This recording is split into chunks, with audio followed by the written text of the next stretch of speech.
toutes. Merci de nous rejoindre pour ces deuxièmes rencontres vin et santé.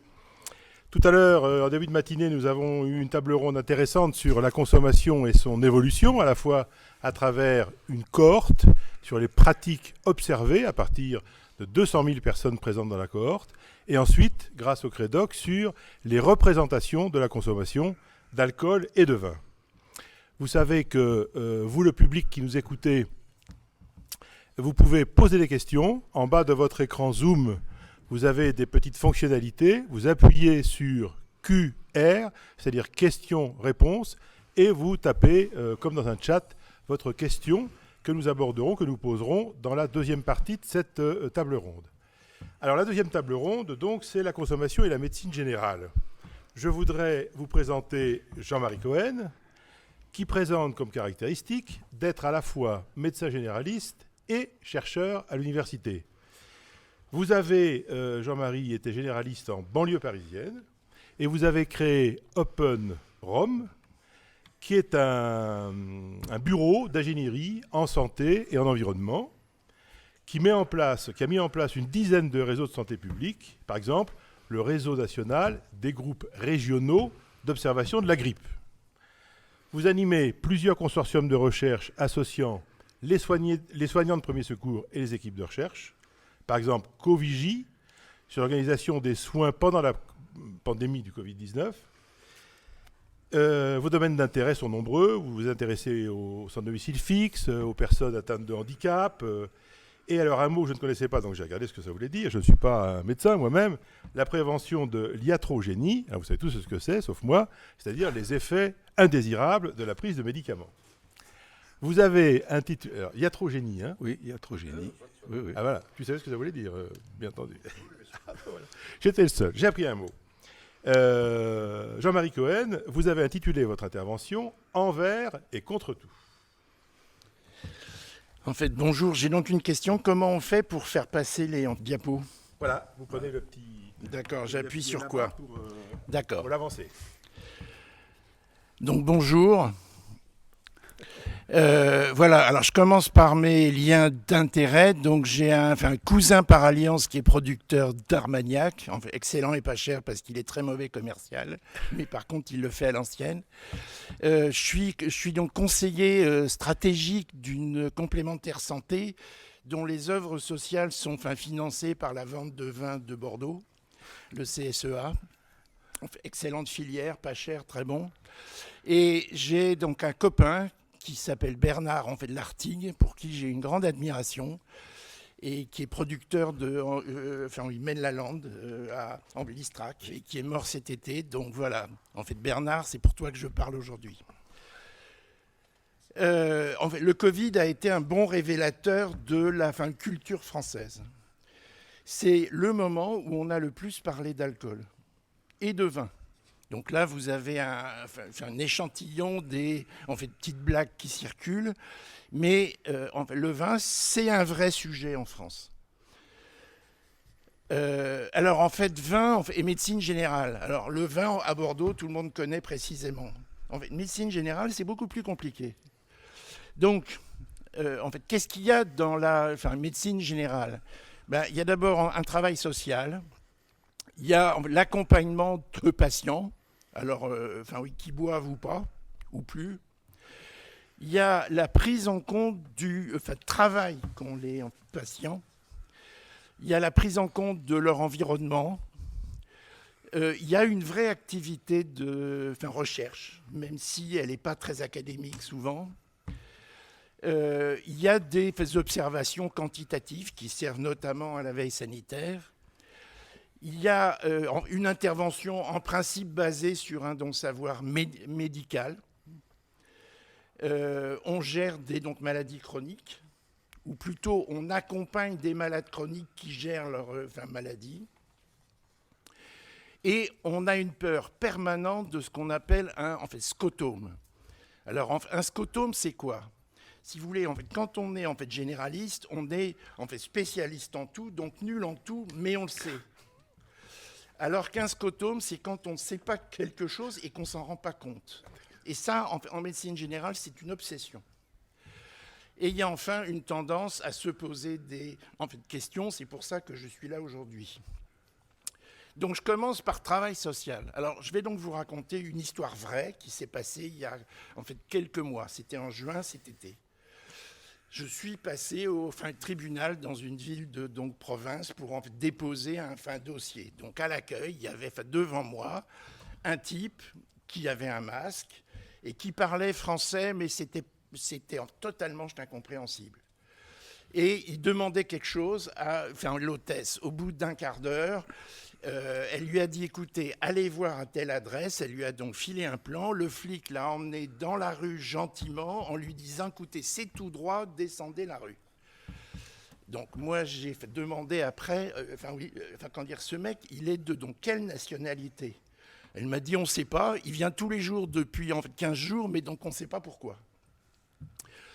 Donc, quand je suis sorti, après avoir déposé mon truc, le mec était à 100 mètres du palais de justice à Troyes.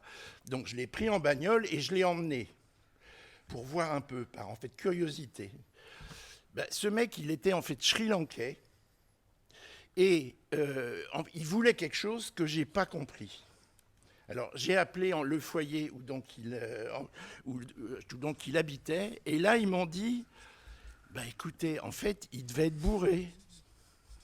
Bon, moi, je parle mec bourré première langue, alors qu'il y en avait plein. Et j'ai pas vu il picolait comme un trou. Et c'était un type qui travaillait au noir dans un restaurant de la ville. Donc, mon diagnostic, c'est qu'il travaillait au noir, il n'avait plus de boulot puisque le restaurant était fermé. Il n'avait plus de pognon à donc envoyer chez lui au Sri Lanka, et donc il était paumé, il ne savait plus quoi faire.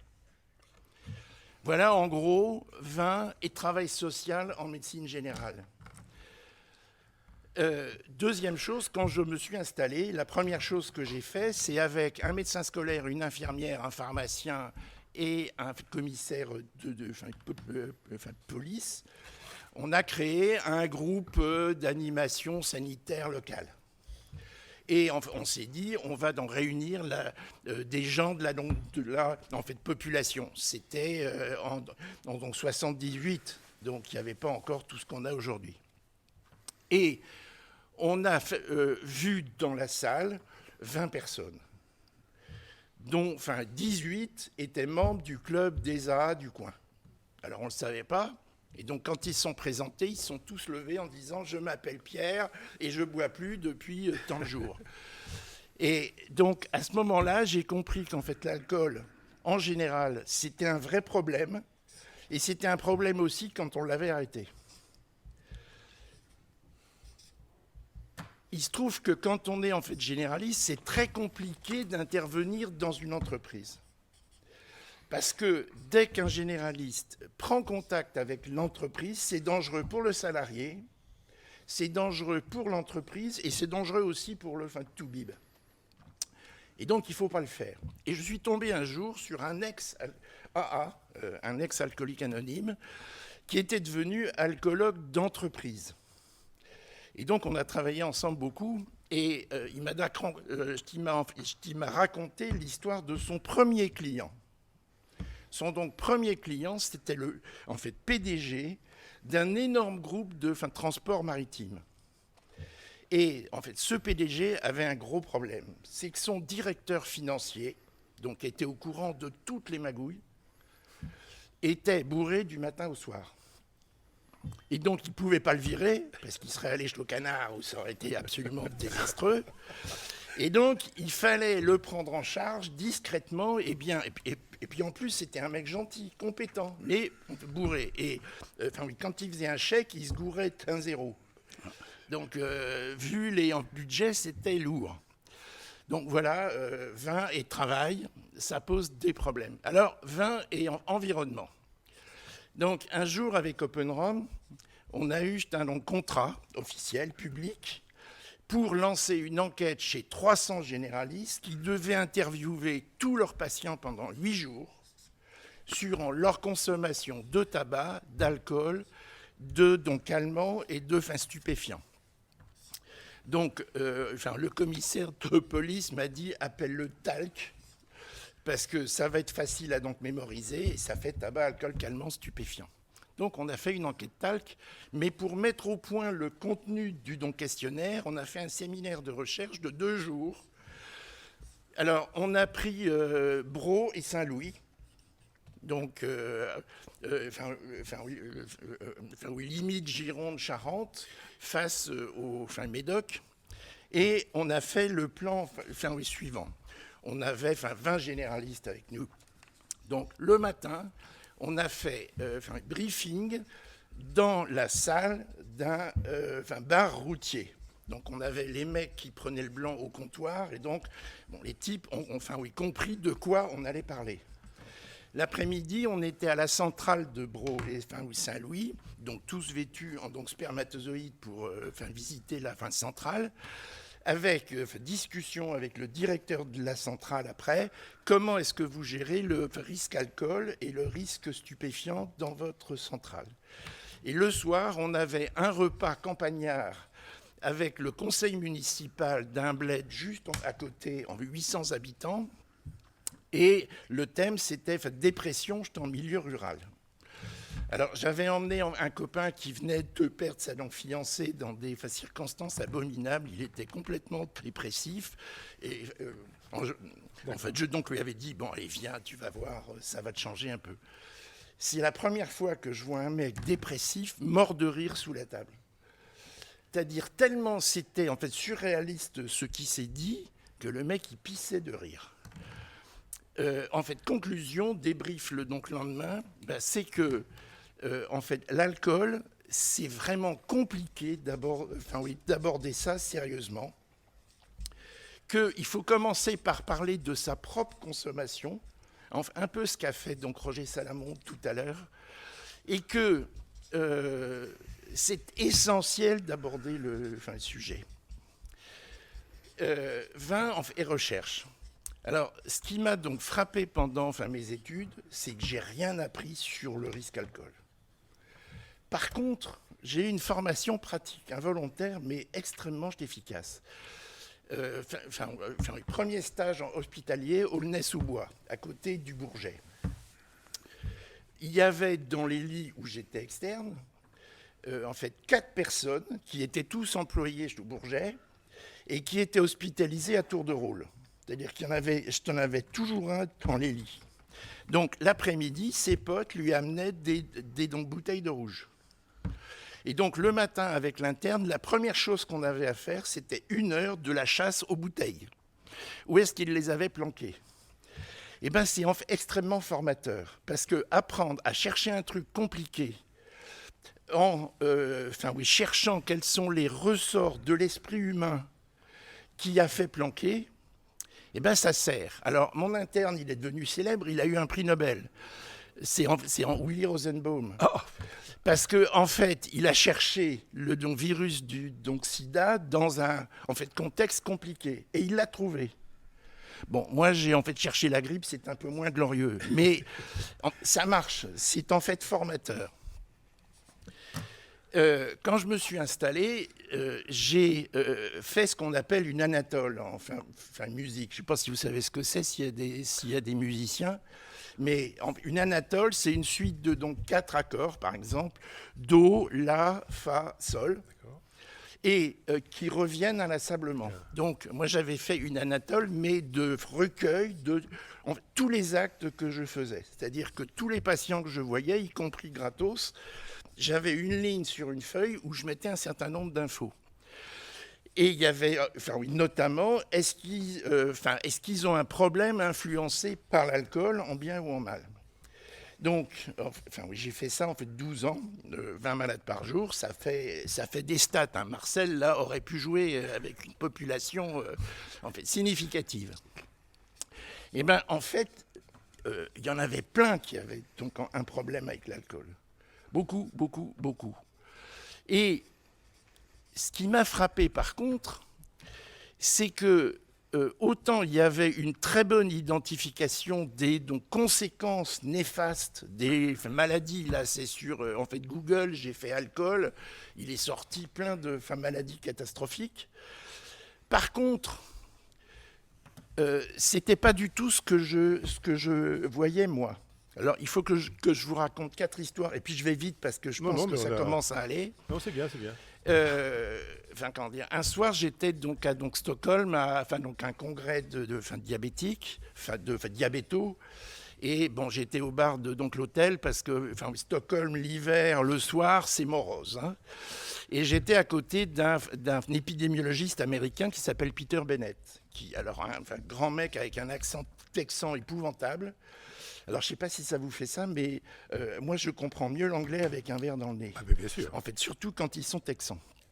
Et ce mec-là était le spécialiste de l'alcool chez les Indiens Pima. C'est un ponte, hein, c'est un mec vraiment balèze. Et il m'a raconté l'histoire de Thalberg et Trabert. Alors, Thalberg et Trabert que vous avez sur la photo à droite, c'était l'équipe de double de l'équipe américaine, US de Coupe Davis. Oui. Et il y en a un des deux, alors c'est plus lequel, qui était diabétique et l'autre diabétologue.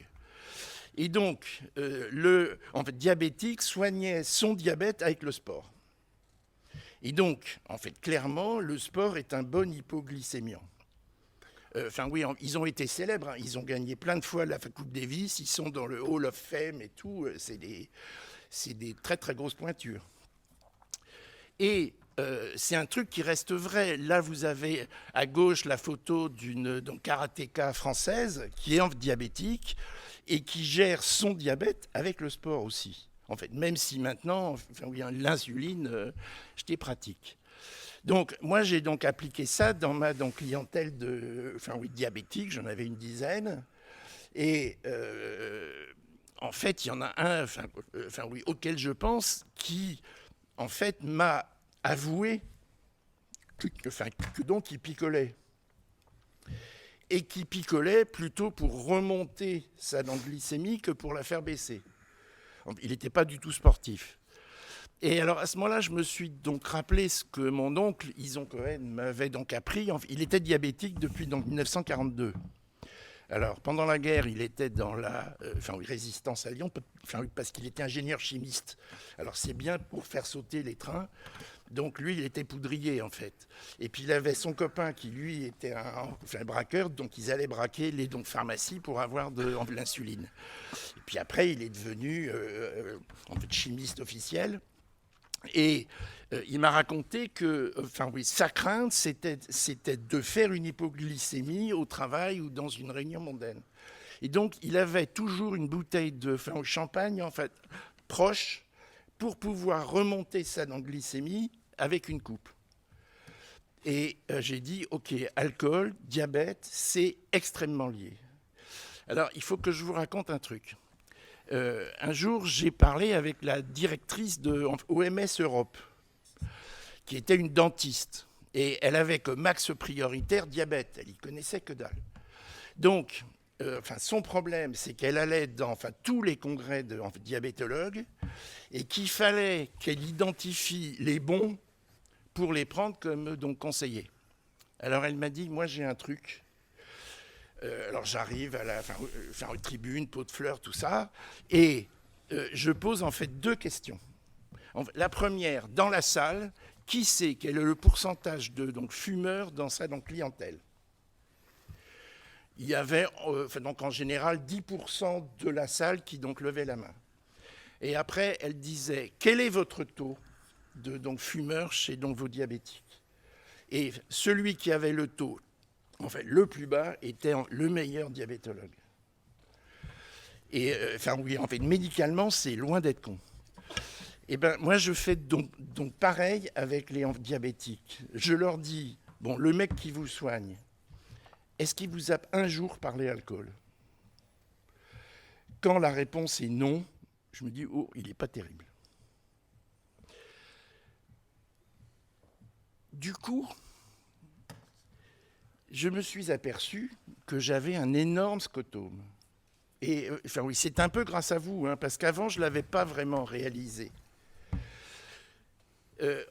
Marcel Goldberg a bien expliqué que tous les questionnaires, c'est en vert.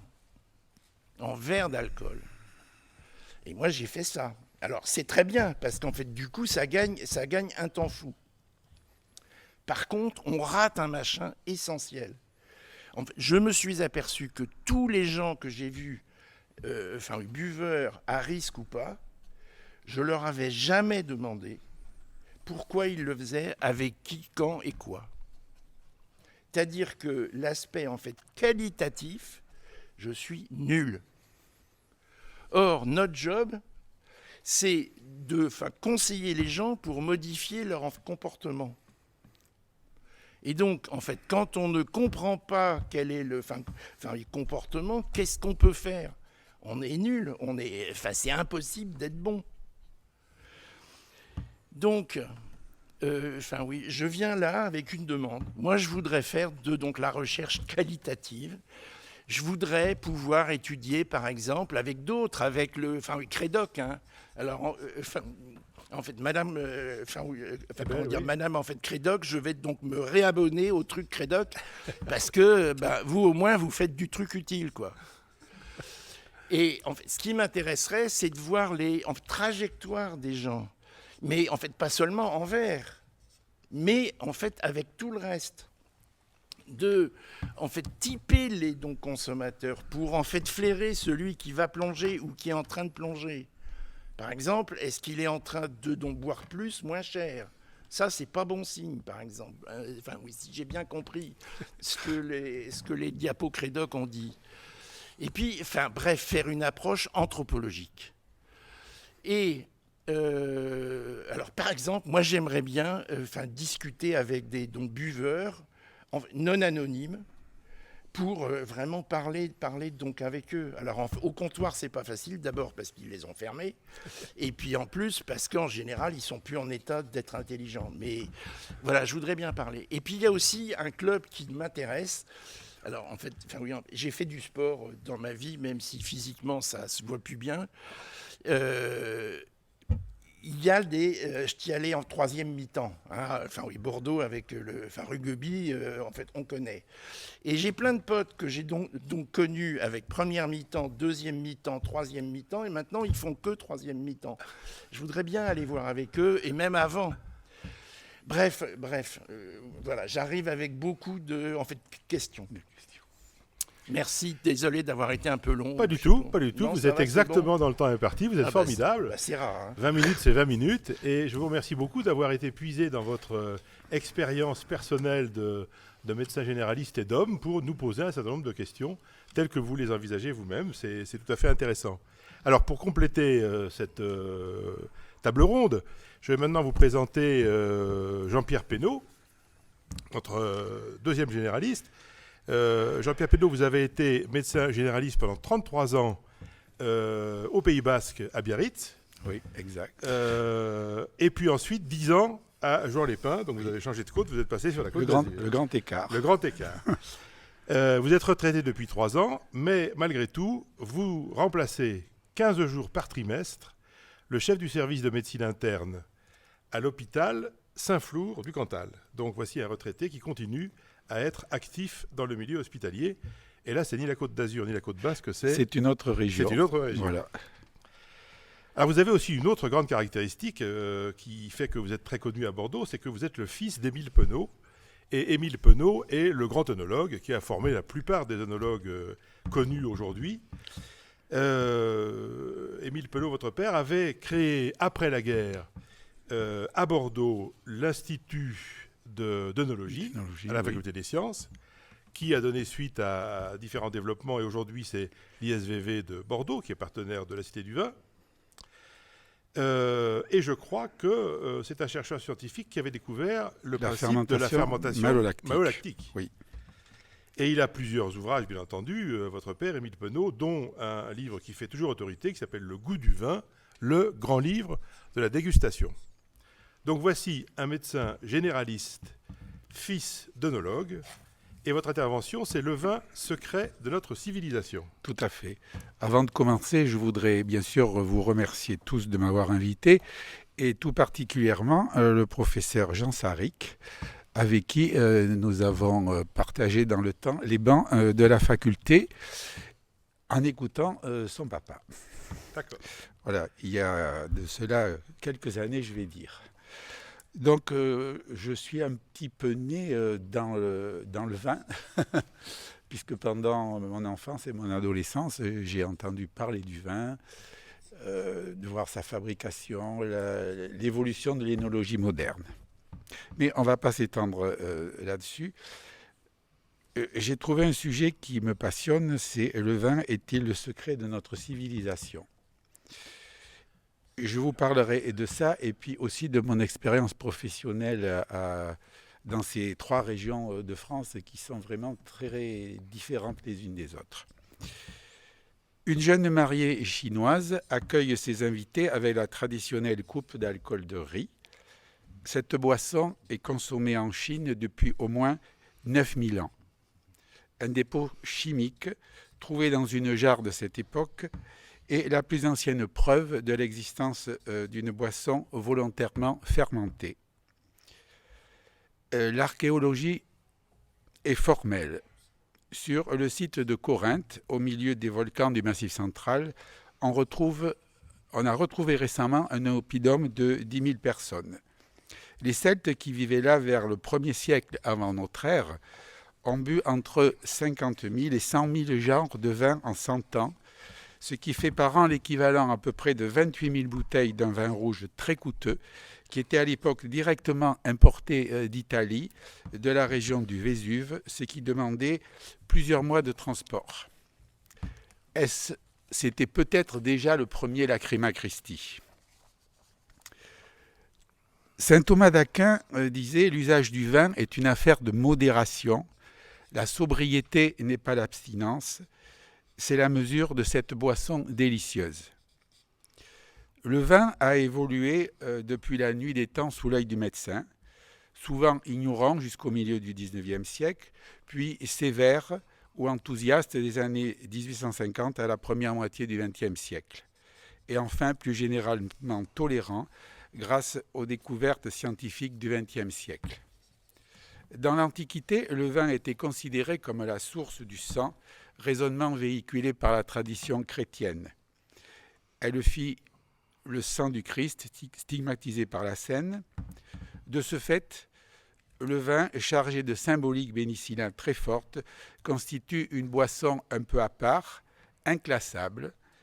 Est-ce un aliment, un médicament ou une sorte d'agrément ? Vecteur des vertus les plus honorables, courage, tonus, longévité, et parfois des méfaits les plus délétères, ivresse, accident, maladie, le vin aussi du fait de son utilisation entre bonheur et malheur. Le médecin est tour à tour spectateur, acteur, prescripteur, moralisateur, accusateur, accompagnant. Il peut être aussi, bien sûr, consommateur, mais il n'est jamais indifférent. Entré dans la pharmacopée par le biais du sacré puis de l'empirisme, délivré sous forme de vin médicinal au Moyen-Âge, le vin se voit adoubé du bout des lèvres par la faculté. Depuis Hippocrate jusqu'à nos jours, les fins nectars occupent l'actualité médicale et préoccupent le pratricien. Il est dompteur de l'homme pour Homère, médicament pour Fagon, euphorisant pour César et Napoléon, aliment pour Zola, protecteur cardiovasculaire pour les cardiologues, toxique pour les neurologues et les hépatologues. Le vin revêt au fil de l'histoire des aspects assez contradictoires, le vice dans l'alcoolisme, la vertu dans le fameux French Paradox.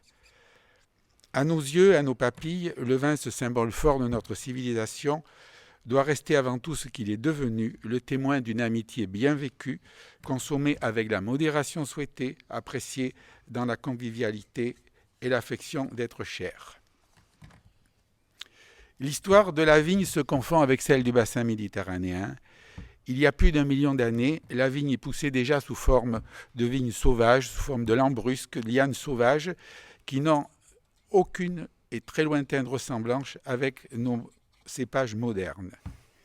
Le vin, par sa complexité, sa diversité, mais aussi par l'attrait qu'il a toujours exercé sur l'homme, est devenue dans notre civilisation la boisson des boissons. Elle accompagne le repas des fêtes aux noces de Cana, et elle sera choisie par le Christ comme le symbole de son sang qui donne la vie éternelle.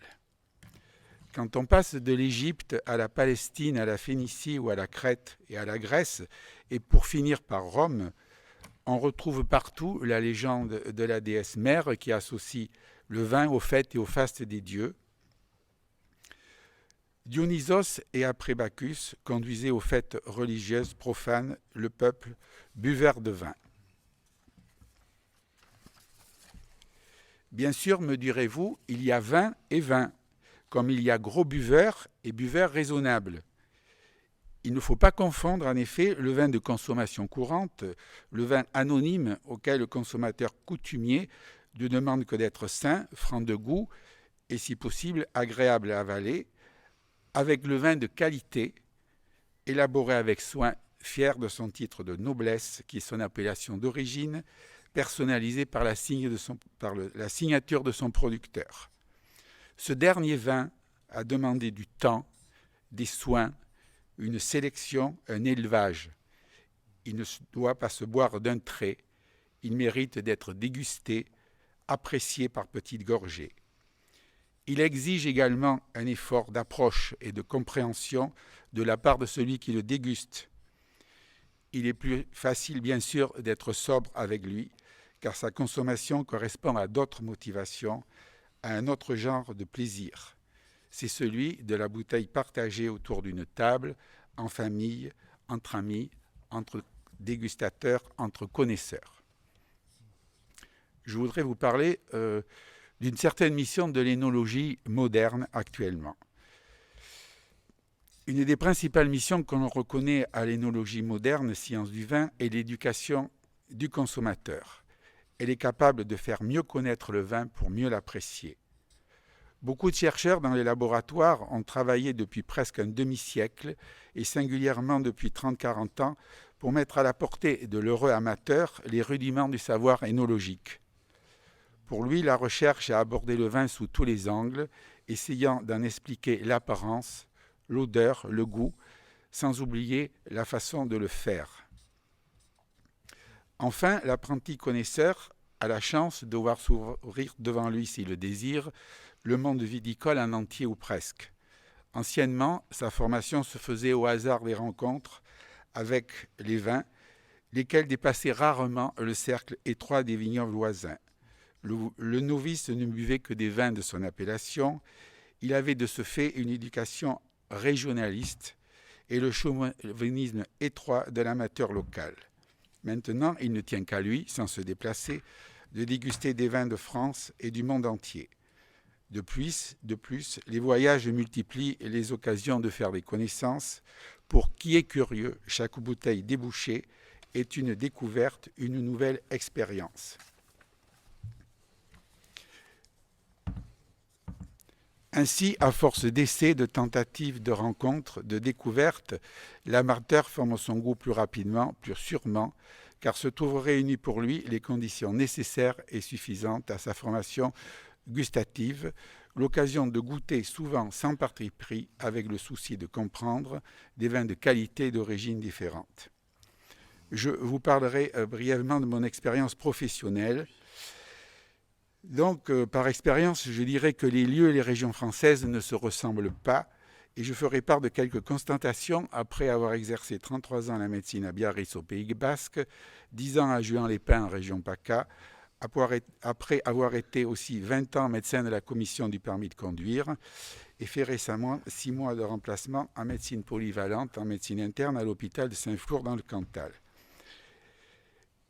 Les constatations que je vais vous donner sont des constatations très personnelles, très professionnelles, qui peut-être ne correspondent pas tout à fait à ce qu'on a dit tout à l'heure. J'ai remarqué que les patients au Pays Basque et dans le Cantal sont dans l'ensemble très respectueux du corps médical, très observants, très à l'écoute, mais en revanche, ils sont très très exigeants. Ils ont encore le respect ancestral du médecin. Par contre, sur la Côte d'Azur, c'est vraiment tout le contraire.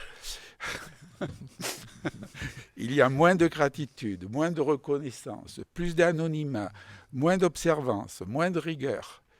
Sans le caricaturer, le patient du midi est fantaisiste, mais il est vraiment très sympathique. Les pathologies sont assez différentes. Il y a beaucoup moins de syndromes anxio-dépressifs, moins de pathologies allergènes, mais beaucoup plus de problèmes thyroïdiens dans le sud-est à cause de Tchernobyl. Les pathologies aussi sont beaucoup plus graves car il y a moins d'observance et moins de suivi. Les patients attendant toujours le dernier moment pour consulter et achetant aussi que la moitié de l'ordonnance qu'on leur a prescrite. On peut rencontrer par exemple des hypertendus ou des coronariens avérés sans traitement depuis 3 ou 4 mois parce qu'ils ne sont pas allés revoir leur médecin. Toutefois, la consommation alcoolique dans cette région est moins importante que dans le sud-ouest ou dans le Cantal. J'ai vu moins de problèmes hépatiques secondaires à une consommation excessive à Juan-les-Pins qu'à Biarritz.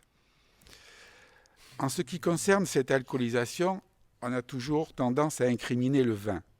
On pense tout de suite au gros rouge qui tâche, au clochard qui traîne sa bouteille.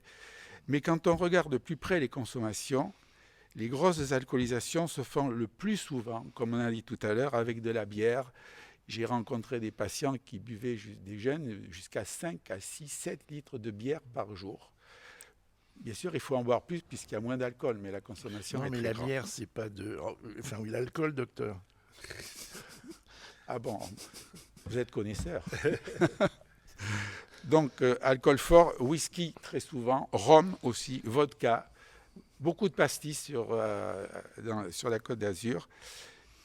Vin blanc aussi, parfois le rosé, mais disons que dans cette région, la consommation de vin rouge reste minoritaire. En tant qu'ancien membre de la commission du permis de conduire, j'ai été surpris dans l'ensemble par le peu d'infractions dues à l'alcool volant. Je voyais à peu près 6 à 10 personnes par jour pour le permis de conduire, et je vais dire que je relevais à peu près un cas d'infraction par alcool par mois. Ce qui représente... Ça représente, mais bon, moi je n'étais qu'un seul médecin, ce qui est multiplié par on va dire, dans le reste de la France, ça fait quand même beaucoup de monde. Les grands alcooliques délinquants de la route, j'ai trouvé qu'ils n'étaient pas si nombreux que ça. Par contre, j'ai rencontré beaucoup de gens qui avaient des problèmes. Pour des excès de vitesse, ils se faisaient retirer leur permis, donc il fallait les voir en consultation pour cela. Je voudrais vous parler très brièvement des bienfaits des différents vins. On va d'abord faire un petit résumé du vin rouge. Le vin rouge est un véritable concentré de bienfaits. Il contient des vitamines B et C, du fer, du phosphore et des protides. Il prévient des maladies cardiovasculaires car il possède par ses polyphénols comme le resveratrol des propriétés antioxydantes. De plus, il améliore la circulation sanguine, ce qui permet à notre organisme de réduire le mauvais cholestérol et d'assurer une irrigation optimale des organes vitaux. Par ailleurs, le vin rouge dispose de propriétés antibactériennes et antiseptiques.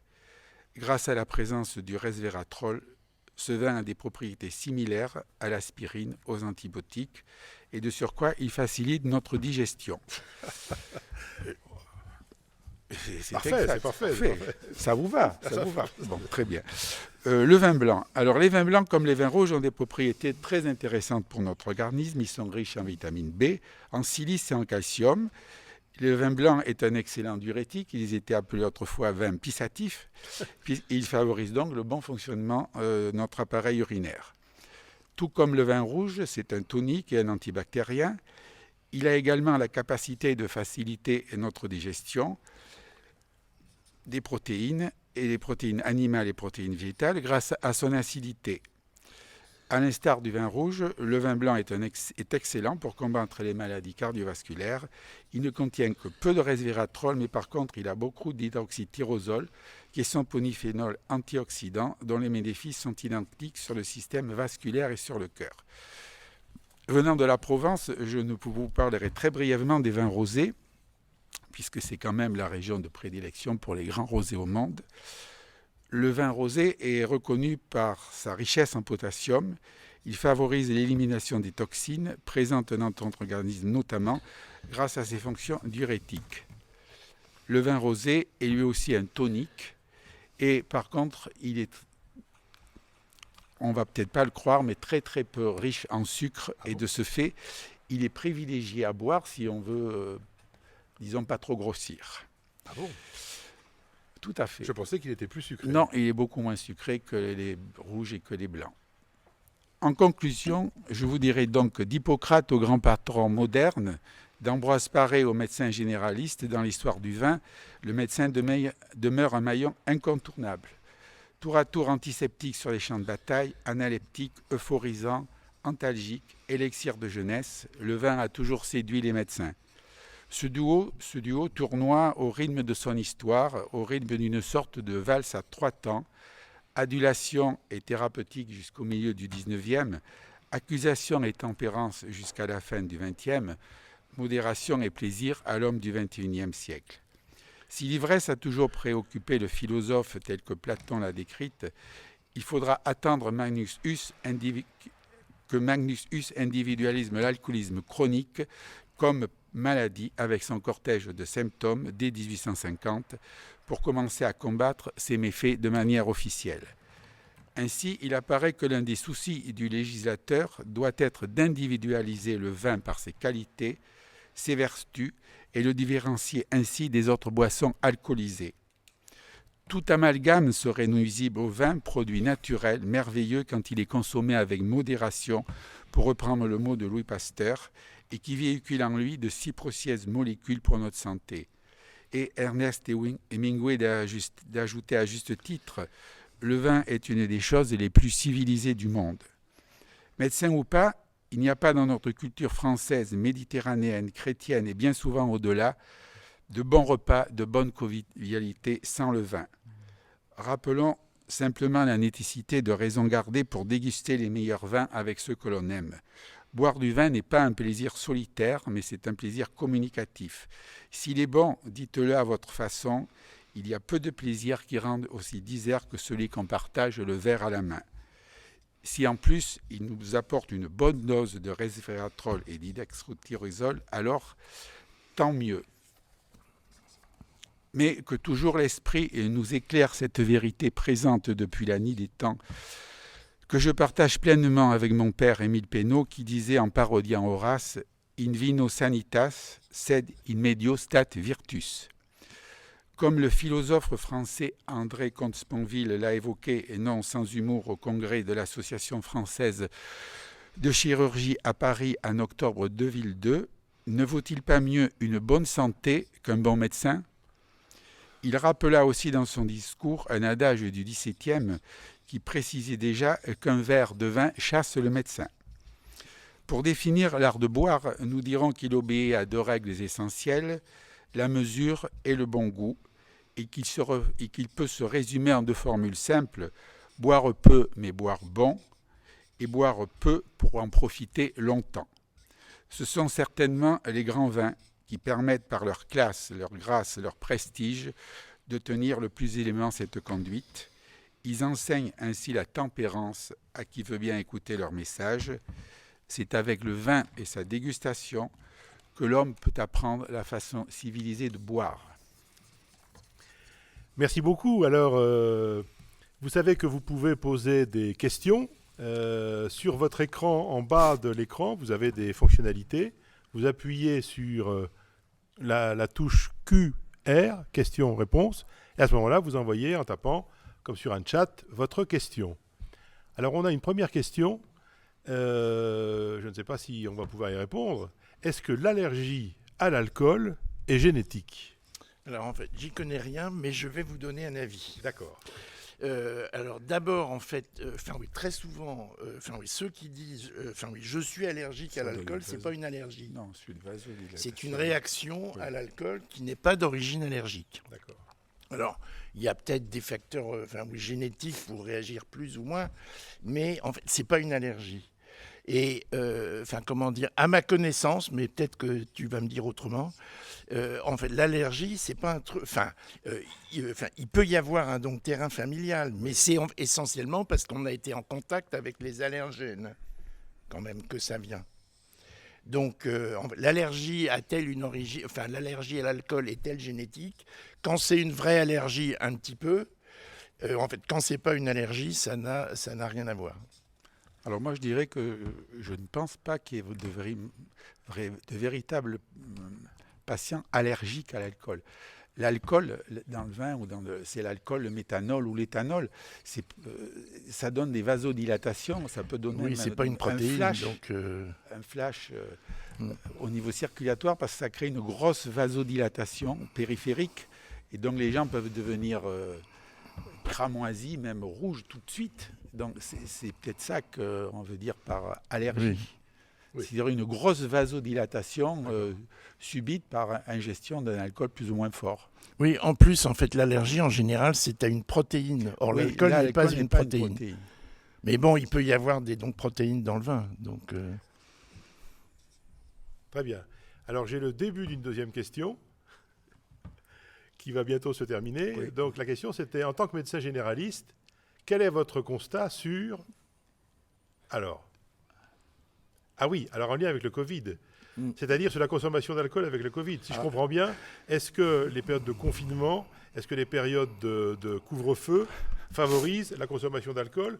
Qu'est-ce que vous en pensez? Qu'est-ce que vous constatez, vous, en tant que médecin généraliste, dans vos cabinets? Alors avant de commencer, je vais vous dire simplement que j'ai lu un article il n'y a pas très longtemps sur Internet de chercheurs qui ont prouvé que les vins rouges, avec ses polyphénols, avait une action bénéfique sur le virus de la Covid. Enfin, oui, mais comment dire, moi je suis pas donc au Crédoc, donc ce serait plutôt le Crédoc qui pourrait répondre. Mais moi, ce que je constate, c'est que les vendeurs de vin, les cavistes, ne se plaignent pas en ce moment. Ils ont l'air contents. Donc je pense qu'ils en vendent plus que d'habitude. Alors, je pense pour deux raisons. Parce que d'abord, les gens, n'étant pas sortis, n'étant pas partis en vacances, ils ont fait une petite cagnotte chez eux quand même. Oui. Et puis, comme ils s'embêtent passablement, eh ben, ils dégustent. Mais s'ils dégustent des grands vins, oui. Ce serait beaucoup mieux. Ça peut être aussi un déplacement de la consommation, parce que ce qu'on ne consomme pas au restaurant, parce que les restaurants sont fermés, et on le consomme chez soi, et on va chez le caviste plutôt que de prendre du vin. Donc je ne suis pas certain que ça veuille dire qu'on a une augmentation de la consommation. En l'occurrence, c'est on boit chez soi, donc on va acheter chez le caviste, parce qu'on ne peut boire au bar ou au restaurant. Donc je pense qu'il y a aussi cette question du déplacement. Alors, une question qui revient à nouveau, c'est-à-dire de votre point de vue généraliste, quelle est la consommation idéale par jour?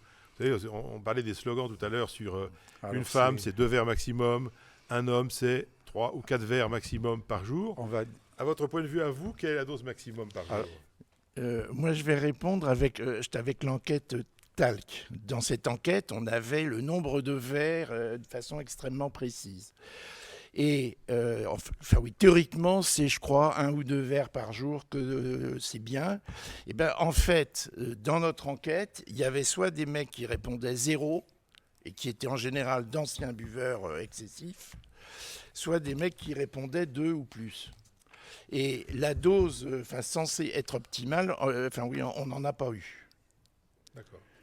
Alors moi, d'après tout ce que j'ai pu lire et potasser depuis des années, dans les conférences diverses et dans les différents pays du monde, la consommation moyenne, on va dire raisonnable, c'est de 10 verres par semaine, qui peuvent se répartir entre 2 à 4 verres par jour, mais 2 jours alternés.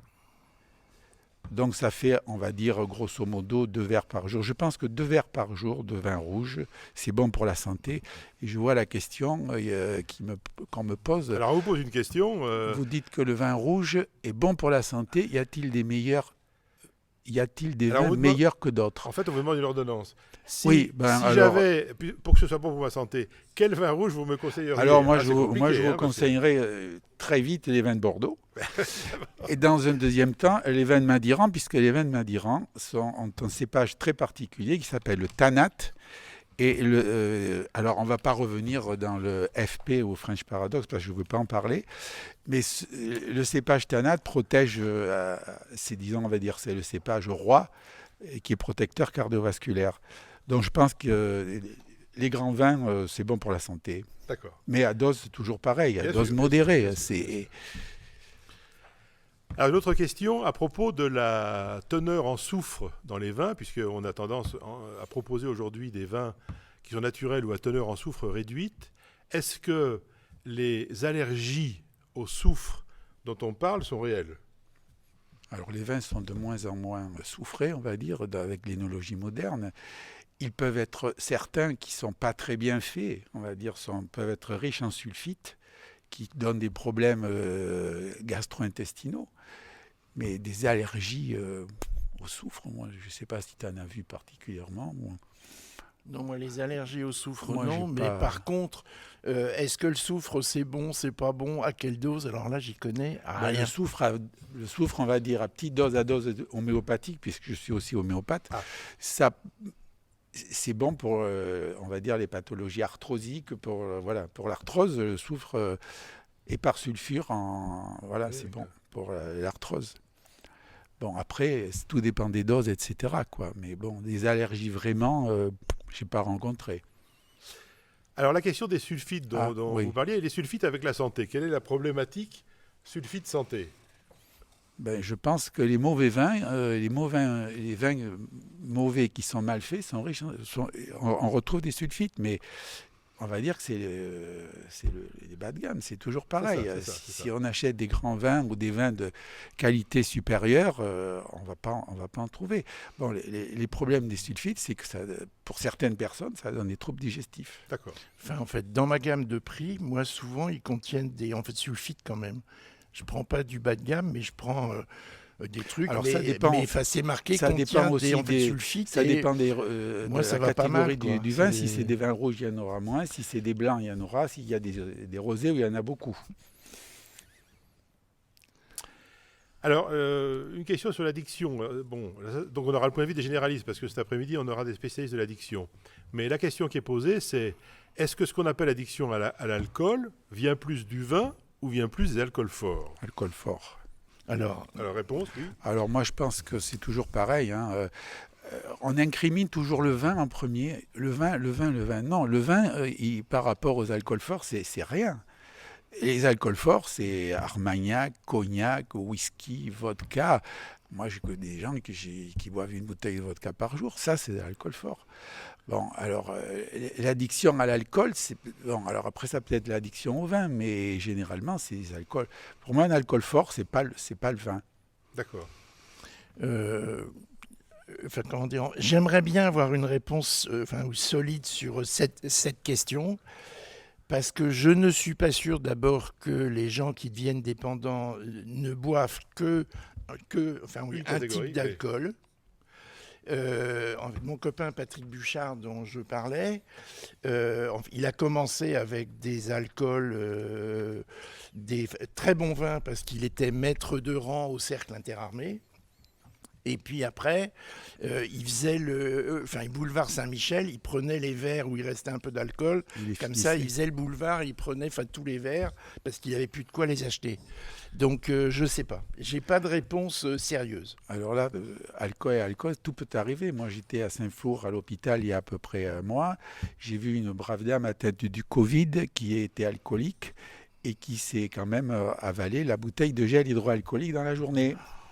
Donc la dépendance est... Sans l'avoir distillé avant. Voilà, quand on a envie, on fait un peu n'importe quoi. C'est fou. Très bien. Écoutez, je vois que nos auditeurs n'ont plus de questions à poser. Alors merci beaucoup. Je vais conclure la matinée en vous rappelant que cet après-midi, on se retrouve à 14h. Rejoignez-nous parce qu'il y a encore beaucoup de choses intéressantes. On aura une première table ronde sur la consommation d'alcool et les risques avec, je vous le disais ce matin, le médecin, le gendarme, le juge. Et puis ensuite, on parlera addiction et prévention avec un spécialiste français et un spécialiste québécois. Je remercie tous les intervenants de la matinée qui ont été remarquables dans le respect du temps. Je remercie l'équipe technique et la Cité du Vin, bien entendu. Oui, ils ont bien bossé. Ils ont bien bossé, et merci beaucoup. Et puis lui aussi. Merci à URBS qui n'arrête pas qui nous produit un certain nombre. Alors malheureusement, je ne vois pas tous ces dessins, mais c'est pas grave. Vous les voyez. Je vous souhaite Moi, un je bon les vois pas, c'est appétit dommage. et nous nous retrouvons à 14 h. Merci.